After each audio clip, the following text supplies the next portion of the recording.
सत्य आम्हा मनी नवे गबाळाचे धनी, देतो तीक्ष्ण उत्तरे पुढे व्हावयासी बरे. माय बाप अवघी काशी तेने न भजावे तीर्थाशी, तुका म्हणे माय बापे अवघी देवाचीच रूपे. जगण्याचा पाया चालण्याचे बळ, विचारांची कळ तुकाराम. शब्दांचे इमान, अक्षरांचे रान, अभंगाचे पान तुकाराम.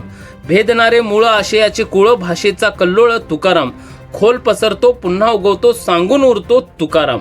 यांनी अशा अभंगातून सर्वसामान्यांना साध्या शब्दातून मानवतेचे सार सांगणाऱ्या जगद्गुरू राष्ट्रसंत तुकाराम महाराजांच्या स्मृतिदिनानिमित्त तुकाराम बीज मुरुम शहरात गेल्या अनेक वर्षाप्रमाणे यंदाही मोठ्या भक्तिभावाने साजरा करण्यात आला. राष्ट्रसंत तुकाराम महाराजांचा स्मृतिदिन शहरात विविध ठिकाणी कीर्तन, भजन, सप्ताह, हरिजागर, महाप्रसाद आणि काल्याचे कीर्तन यासारखे उपक्रम राबवले गेले. तुकाराम बीज म्हणजे राष्ट्रसंत तुकाराम महाराजांचा स्मृतिदिन म्हणजेच पुण्यतिथीचा दिवस होय. संत तुकाराम महाराजांच्या मृत्यूबाबत विविध मतप्रवाह आहेत. वारकरी संप्रदायाच्या परंपरेनुसार ते इंद्रायणी नदीच्या काठावर भजनात तल्लीन असताना त्यांना भगवंताने वैकुंठात नेले.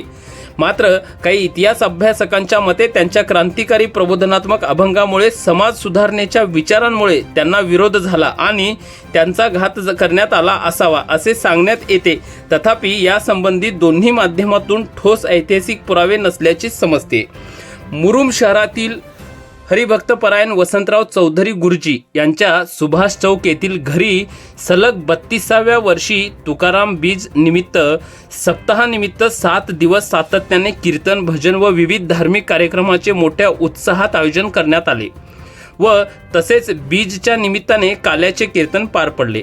तर यशवंतनगर येथे राजेंद्र कुंभार तसेच अनिल माळी यांच्या घरी देखील अनेक वर्षांपासून हा सोहळा आयोजित केला जात आहे.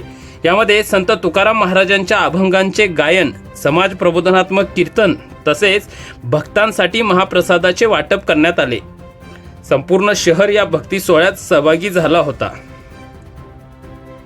यावेळी कीर्तनकारांनी आपल्या अमोघ वाणीमधून संत तुकाराम महाराजांनी समाजासाठी केलेले महान कार्य, अभंगांमधून दिलेला सत्य, समानता व भक्तीचा संदेश याबद्दल मार्गदर्शन केले. तुकोबारायांनी आपल्या अभंगाद्वारे समाजात समता, अहिंसा, सत्य आणि भक्ती यांचे महत्त्व पटवून दिले. त्यांच्या लेखणीतून जातीभेद, कर्मकांड आणि अंधश्रद्धांना विरोध करण्यात आला.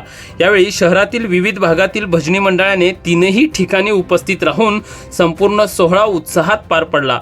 सुभाष चौक येथील चौधरी गुरुजी यांच्या घरी झालेल्या सप्ताह सोहळ्यात महालिंगरायवाडी येथील भजनी मंडळी, किसान चौक येथील भजनी मंडळ व प्रभावती जाधव, लक्ष्मीबाई वाघ, छाबाई बेंडकाळे यांच्यासह महिला भजनी मंडळाची विशेष उपस्थिती होती. येथील कार्यक्रमाकरिता अरविंद चौधरी, ज्ञानेश्वर चौधरी, दयानंद चौधरी, धनराज जाधव गुरुजी, बाबूराव जाधव गुरुजी व बेबीताई कलशेट्टी यांच्यासह स्थानिकांनी मोठे परिश्रम घेतले.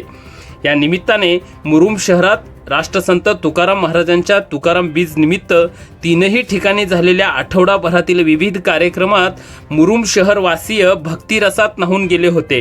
नागरिकांनी मोठ्या संख्येने या कार्यक्रमांना हजेरी लावली. हरिनामाचा गजर कीर्तनाचा आणि महाप्रसादाच्या वाटपामुळे संपूर्ण वातावरण भक्तिमय झाले होते. संत तुकाराम महाराजांचे विचार पुढच्या पिढीला पोहोचवण्याचे कार्य या सर्वांच्या माध्यमातून अत्यंत चांगल्या पद्धतीने होत आहे. या सोहळ्यामधून हे घडत आहे असे मत अनेक उपस्थित भाविकांनी व्यक्त केले. मुरुम शहर व परिसरातील बातम्या पाहण्यासाठी आम्ही मुरुमकर यूट्यूब न्यूज पोर्टलला सबस्क्राईब करून लाईक, शेअर, कमेंट करायला विसरू नका. धन्यवाद.